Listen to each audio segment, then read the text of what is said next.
창세기 3장 17절에서 19절 말씀을 제가 봉독하겠습니다.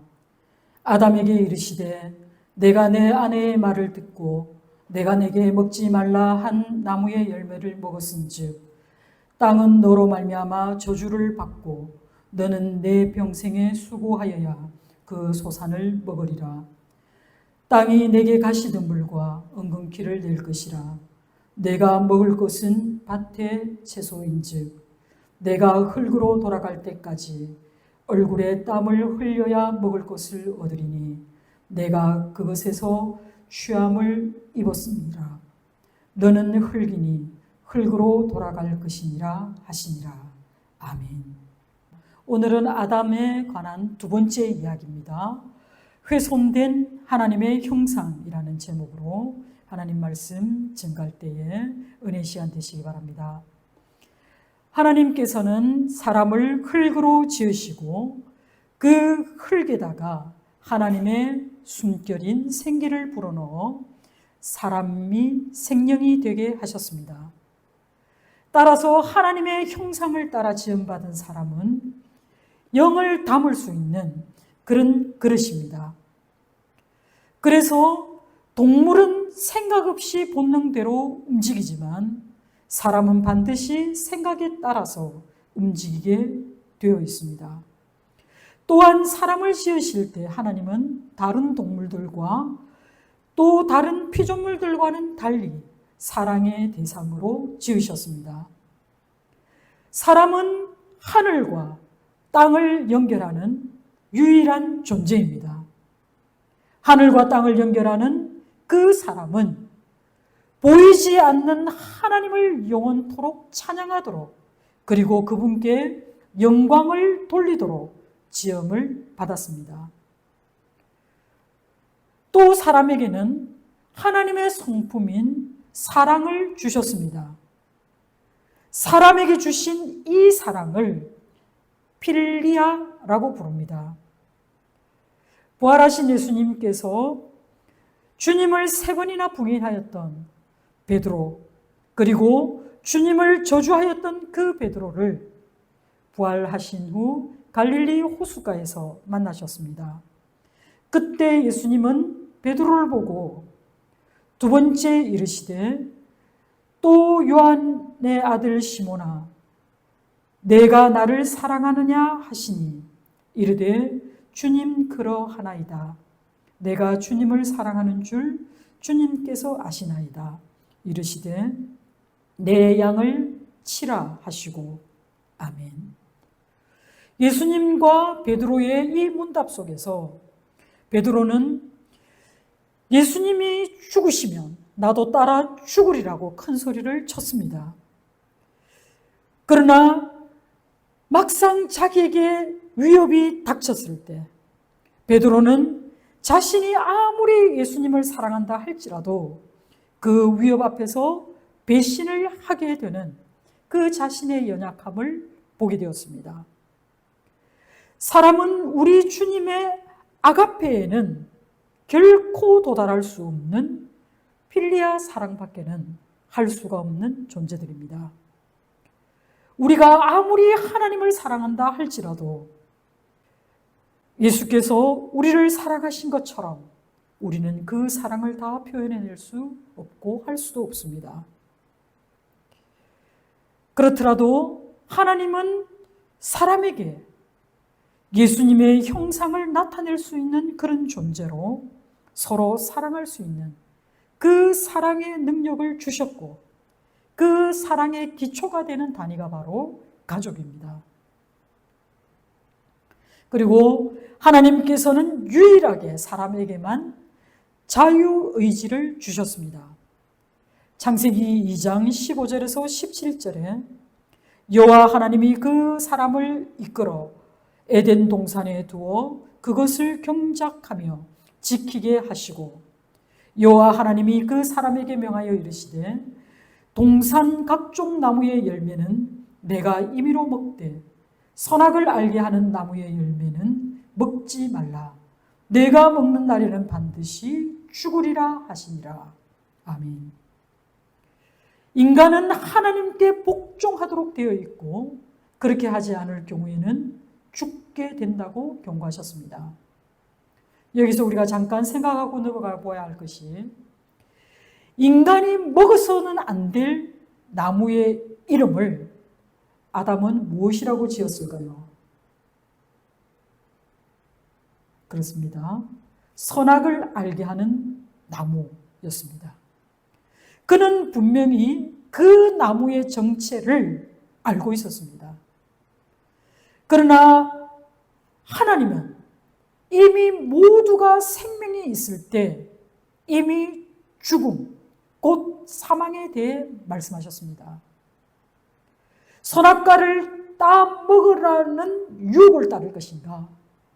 아니면 하나님의 말씀, 그것을 먹는 날에는 너희가 반드시 죽으리라는 이 말씀을 따를 것인가? 이것이 바로 인간에게 주어진 두 갈래의 길, 즉 자유의지대로 선택할 수 있는 선택권을 하나님으로부터 부여받았습니다. 그러나 불행하게도 하나님과 인간 사이에 놓여 있는 그 경계, 바로 무엇입니까?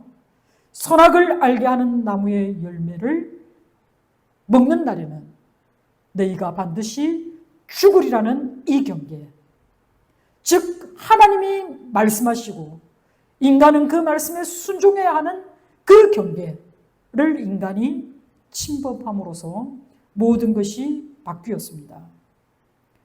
선악과를 따먹지 말라는 명령은 여러분 가만히 생각해 보면 에덴 동산에서 유일하게 아담에게만 하신 하나님의 말씀입니다. 이 말씀은 하와가 지어지기 전에 하나님께서 아담에게 하신 말씀입니다. 그런데요, 창세기 3장 2절에서 3절에 여자가 뱀에게 말하되 동산 나무의 열매를 우리가 먹을 수 있으나 동산 중앙에 있는 나무의 열매는 하나님의 말씀에 너희는 먹지도 말고 만지지도 말라 너희가 죽을까 하노라 하셨느니라. 이 말을 하와는 누구에게서 들었을까요? 아담에게서 들었을 것입니다. 그런데 과연 하나님은 아담에게 이렇게 말씀하셨나요?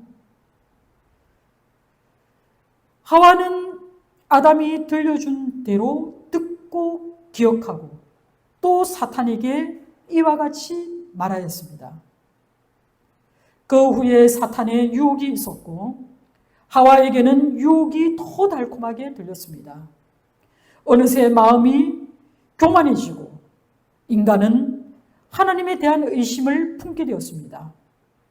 그 후에 여자가 그 나무를 본즉 먹음직도 하고 보암직도 하고 지혜롭게 할 만큼 탐스럽기도 한 나무인지라 여자가 그 열매를 따먹고 자기와 함께 있는 남편에게도 주매 그도 먹은지라 라고 기록되어 있습니다.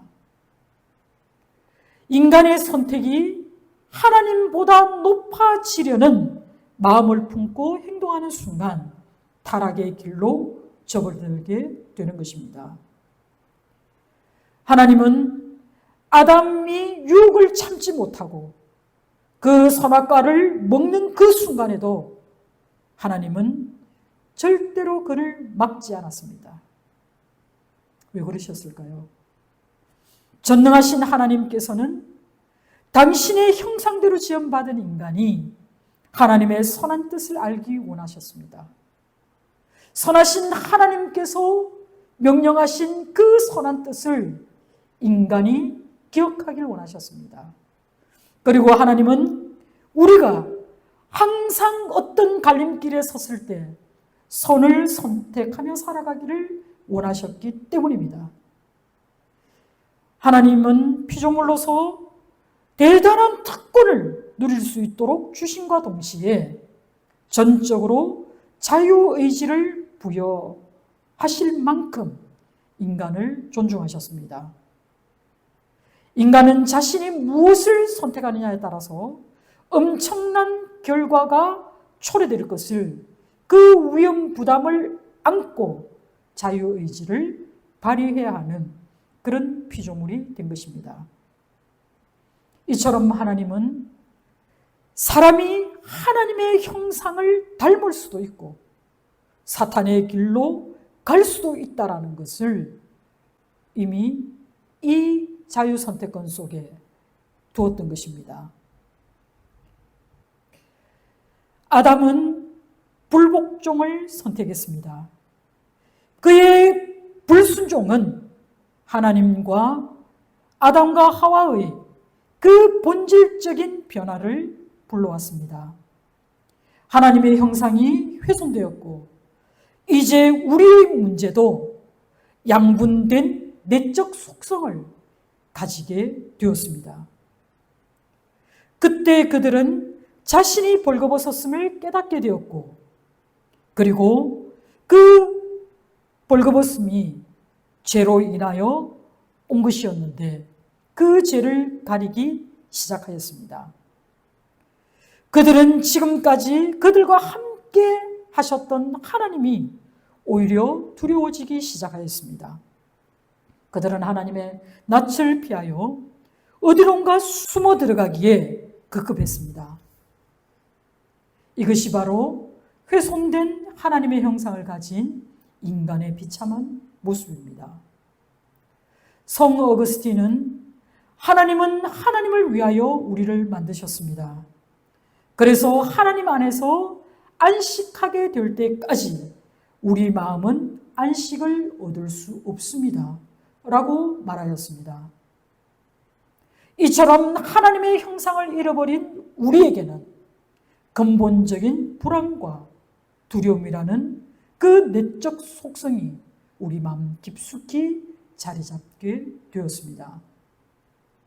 하나님은 즉시 그들을 찾아오셨으나 그들은 하나님의 얼굴을 피하기에 급급하였고 그들은 하나님이 자신들을 찾아내지 못하리라 생각하고 나무 뒤에 숨었습니다. 사랑의 하나님은 지금까지도 하나님의 낯을 피하여 숨어있는 그들의 이름을 부르십니다. 아담아, 내가 지금 어디 있느냐? 사람아, 내가 지금 어디 있느냐? 내가 있어야 할 곳을 분명히 알라고 하나님께서 끊임없이 사랑의 음성으로 부르시고 또 찾으십니다. 하나님은 오늘도 하나님을 떠나서 세상 속에서 방황하는 이들을 부르고 계시는 줄 믿습니다. 죄라는 것은 참으로 치명적인 것이어서 상처처럼 흔적을 남길 뿐만 아니라 우리의 뼈와 우리의 살 속으로 끊임없이 유전되어서 우리의 영혼이 깃든 자리에까지 교묘히 숨어 웅크리고 있습니다. 세월이 거듭할수록 이 죄는 진화하고 그들의 모습은 변장술이 더욱더 능수능란해져서 우리와 함께 살아가고 있습니다.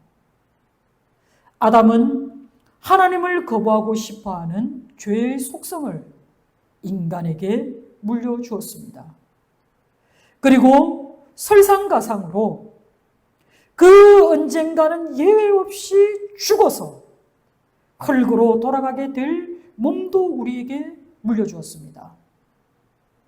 바울은 고린도전서 15장 26절에 맨 나중에 멸망받을 원수는 사망이니라고 말하였던 것처럼 이 세상에 죽음과 맞서 싸워서 이길 무기를 우리가 가진 적이 없습니다.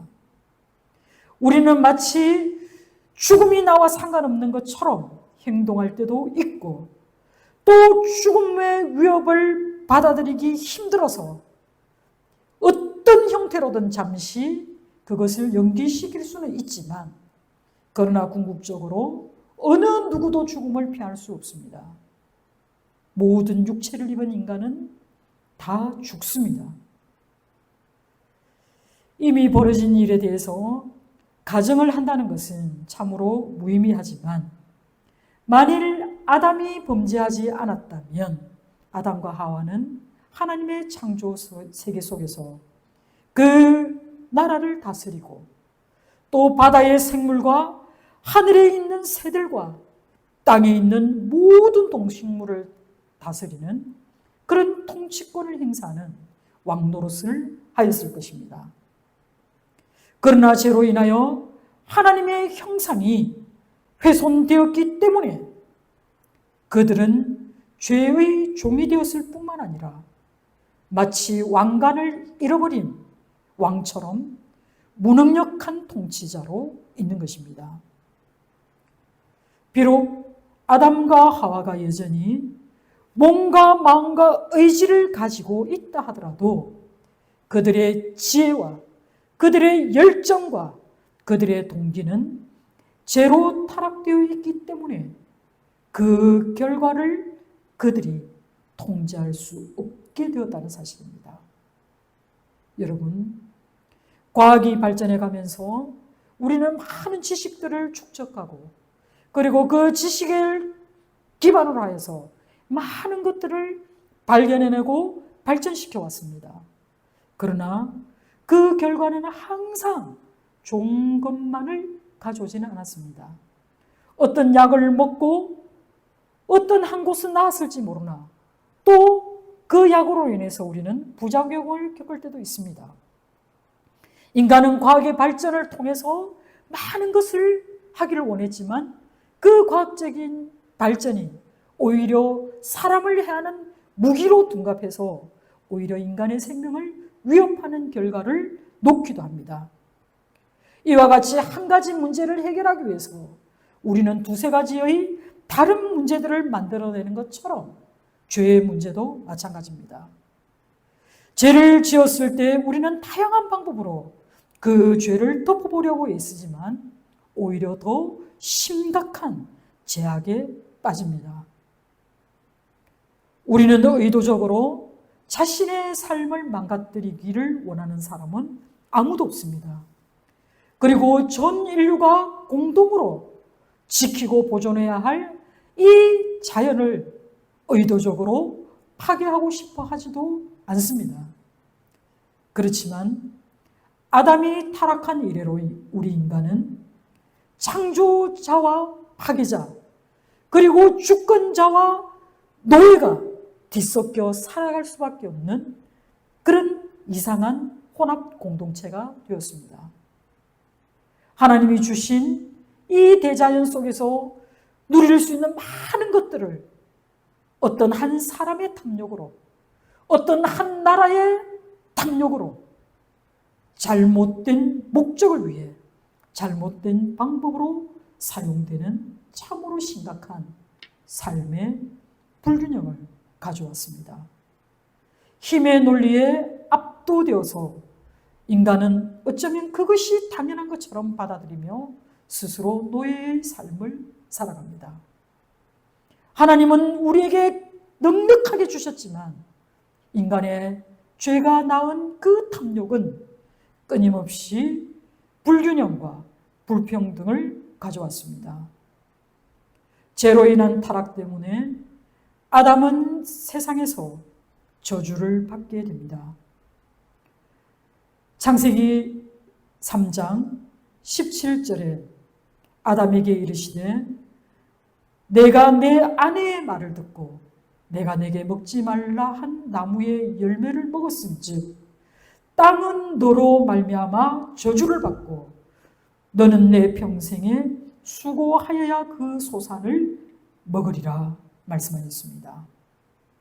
그리고 하나님께서 경고하여 말씀하신 대로 죽음을 선고받고 다시 흙으로 돌아가야 하는 그런 피조물이 되었습니다. 그리고 19절에 내가 흙으로 돌아갈 때까지 얼굴에 땀을 흘려야 먹을 것을 먹으리니 내가 그것에서 취함을 입었습니다. 너는 흘리니 흙으로 돌아갈 것이니라 하시니라. 아멘. 시편 103편 14절에 시편 기자가 이는 그가 우리의 체질을 아시며 우리가 단지 먼지뿐임을 기억하심이로다 라고 말씀하신 것처럼 하나님은 너희의 권한이 무엇인지 분명히 알라고 말씀합니다. 그리고 너희는 그 죄로 인하여 너희의 근원이 되었던 그곳으로 돌아가야 한다 라고 말씀하시면서 우리가 이 말씀을 기억하기를 당부하십니다. 인간은 분명히 하나님 앞에 범죄하였음에도 불구하고 하나님은 그들의 죄를 가려주시려고 창세기 3장 21절에 그들을 위하여 가죽 옷을 지어 입히셨습니다. 곧 바스라져 버릴 그 무화과 나무 잎이 아니라 하나님께서 가죽 옷을 입히셨습니다. 가죽 옷이라는 것은 어떤 짐승이 아담과 하와, 즉 범죄한 인간을 위하여 죽어야 했다라는 것을 간접적으로 말하고 있습니다. 태초부터 죄를 가리기 위해서 죽어야만 하는 제물이 필요하다라는 것을 우리에게 가르쳐 주고 있는 것입니다. 하나님의 아름다운 동산으로부터 쫓겨나 살게 된 아담은 이제 두 아들을 낳게 됩니다. 그 아들은 가인과 아벨입니다. 그러나 너무나 비극적으로 창세기 4장에서는 죄에 대한 극도의 사악함, 즉 최초의 살인 사건을 기록하고 있는데요. 이 사실로 인해서 가인은 하나님의 면전에서 또한 쫓겨나게 됩니다. 그런데 하나님은 그 아담에게 창세기 5장 3절에 아담은 130세에 자기의 모양, 곧 자기의 형상과 같은 아들을 낳아 이름을 셋이라 하였고 라고 기록합니다. 하나님이 하나님의 완전한 형상대로 인간을 지으셨듯이 죄를 범한 아담의 자녀들은 그들의 아버지, 곧 아담의 형상, 아담의 모양대로 그런 불완전한 형상을 지닌 그런 자녀들을 낳고 또 낳는 그런 인간의 역사, 곧 죄의 역사를 실현해 가고 있다는 것입니다. 이렇게 그의 죄의 행동은 아담과 하와의 자손 모두에게, 오늘날 모든 인류에게 영향을 미쳤습니다. 그래서 우리는 생각하고 사랑하고 결단하는 일에 있어서 하나님의 방법 대신 우리의 방법대로, 우리의 소견대로, 우리가 옳다고 느끼는 대로 살아가는 것을 훨씬 더 쉽고 좋은 일이라고 생각하게 된 것입니다. 아담의 일생을 살펴보면 창세기 5장 5절에 그는 930세를 살고 죽었더라 라고 기록하고 있습니다. 태초의 첫 아담, 그는 하나님의 형상대로 지음을 받았지만 그가 하나님 앞에서 교만하여지고 하나님 말씀을 불순종하게 되었을 때 그는 모든 것을 잃었습니다. 그리고 하나님이 말씀하신 대로 그는 930세를 살고 흙으로 돌아갔습니다.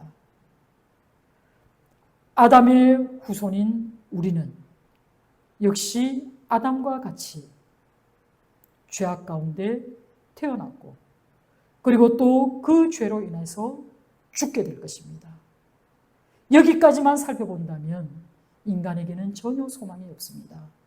그러나 우리 하나님께서는 이미 창세기 3장 15절에 구원의 약속, 그리고 또 인간을 영원히 살게 하실 그 영생을 주시기 위해서 하나님께서 구원을 계획하셨다는 사실입니다. 두 번째 아담에 대한 이야기는 다음 시간에 살펴보도록 하겠습니다.